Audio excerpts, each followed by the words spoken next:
12 साल की सारा एक शाम अपने घर के पास बच्चों के साथ हाइड एंड सीक खेल रही थी। अब मुझे कोई नहीं ढूंढ सकेगा। उसके घर के सामने पेड़ों का एक बहुत घना झुरमुट था। खेलते खेलते वो उन पेड़ों में जाकर छुप गई। उसकी दोस्त काफी समय से उसे तलाश कर रही थी, लेकिन वो कहीं नहीं मिल रही थी। शाम हो रही थी। उसकी दोस्त बहुत परेशान थी।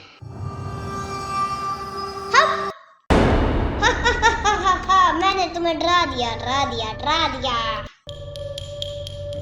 सारा कहाँ है? सारा तो अभी तक मिली नहीं। सारा, तुम कहाँ हो? तुम कितनी देर से छुपी हो? अब शाम होने वाली है। सारा प्लीज बाहर आ जाओ, नहीं तो हम जा रहे हैं। देखना अब बाहर आएगी। रात हो गई, लेकिन सारा का कोई पता नहीं।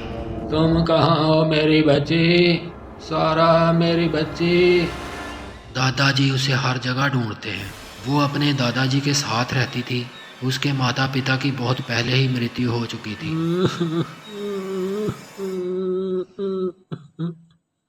3 दिन बीत गए, लेकिन सारा का कोई पता नहीं।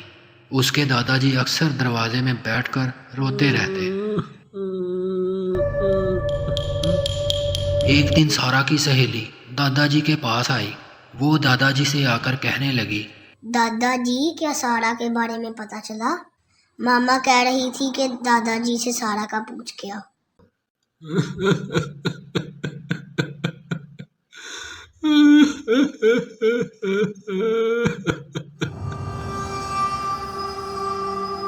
जब वो वापस जा रही थी तो अचानक सारा ने उस पर हमला कर दिया।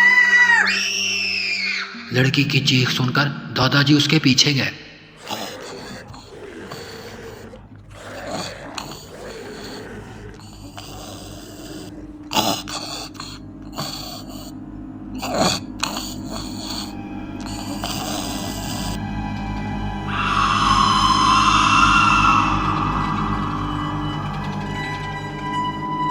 ये क्या कर रही हो मेरी बच्ची? इसे क्यों खा रही हो? उठो और घर चलो।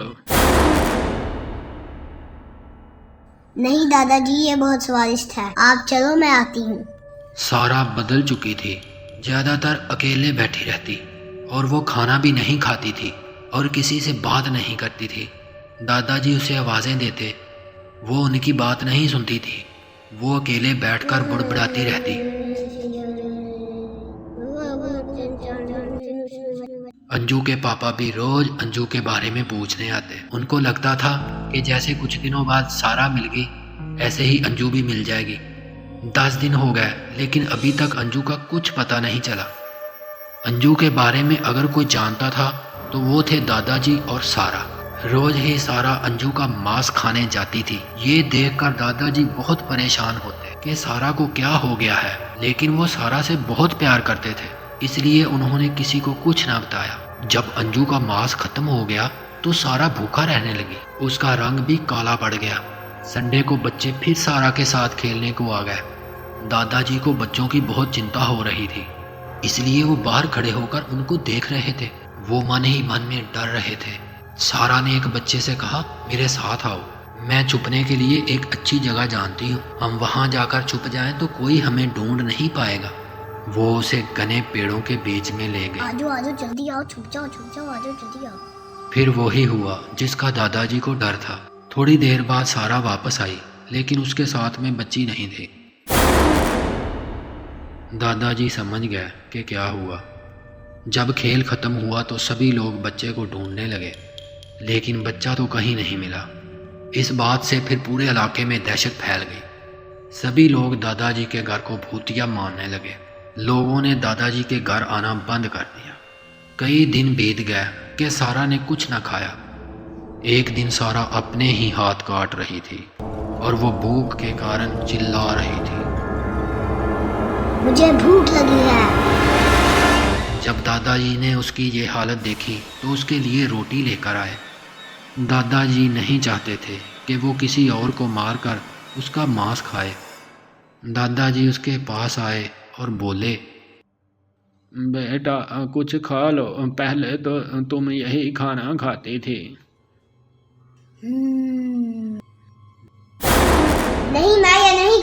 जाऊंगी। अब दादाजी भी बहुत परेशान थे कि सारा को क्या हो गया है। वो दिन दादाजी के लिए बहुत कठिन था। दादाजी सोच रहे थे कि मुझे अपनी बच्ची को बचाना चाहिए या लोगों को। सारा को बचाने के लिए किसी को तो मरना होगा। फिर उन्होंने फैसला कर लिया। जैसे ही दिन बीता और शाम हुई, दादाजी सारा को लेकर सड़क पर निकल गए।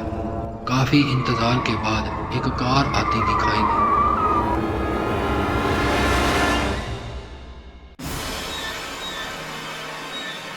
अरे बुड्ढे, ऐसी रात में एक बच्ची के साथ सड़क पर क्या कर रहा है? गाड़ी ऊपर चढ़ जाती तो। बाबूजी, हम रास्ता भटक गए हैं, प्लीज आप हमें थोड़ा आगे छोड़ दें। मैं इनके साथ नहीं जाऊंगी, ये लोग जा सकते हैं। चलो बेटा, कार में बैठ जाओ, ये जगह बहुत खतरनाक है, यहाँ कुछ भी हो सकता है।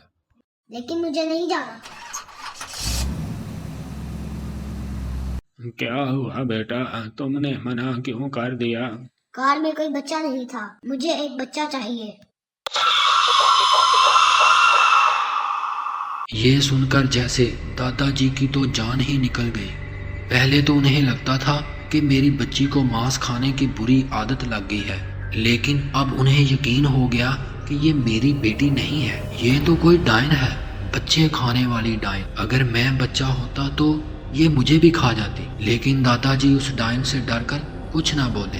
अब वो नहीं चाहते थे कि कोई दूसरी कार आए, किसी और का बच्चा इस डायन का भोजन बने। इसलिए वो उसे कहते हैं, अब बहुत देर हो चुकी है, मुझे नहीं लगता कोई गाड़ी इस तरफ आए, अब हमें घर को चलना चाहिए। कल मैं तुम्हारी भूख के लिए कोई और व्यवस्था कर दूंगा। उनके घर जाने से थोड़ी ही देर बाद एक और गाड़ी इसी सड़क पर आ रही थी। गाड़ी में 2 छोटे बच्चे भी थे। नाइट का ट्रैवल और नाइट फंक्शन मैं दोनों को ही बहुत एंजॉय करता। डे फंक्शन में मुझे जाना अच्छा नहीं लगता। अचानक गाड़ी से कुछ अजीब आवाज़ें आने लगी और गाड़ी रुक गई। ये कार खराब हो गई है, अब नहीं चल सकती, अब क्या करें? ओहो, क्या हो गया? अब क्या करें? वो सामने एक घर दिख रहा है, चलो वहां जाकर हेल्प मांगते हैं।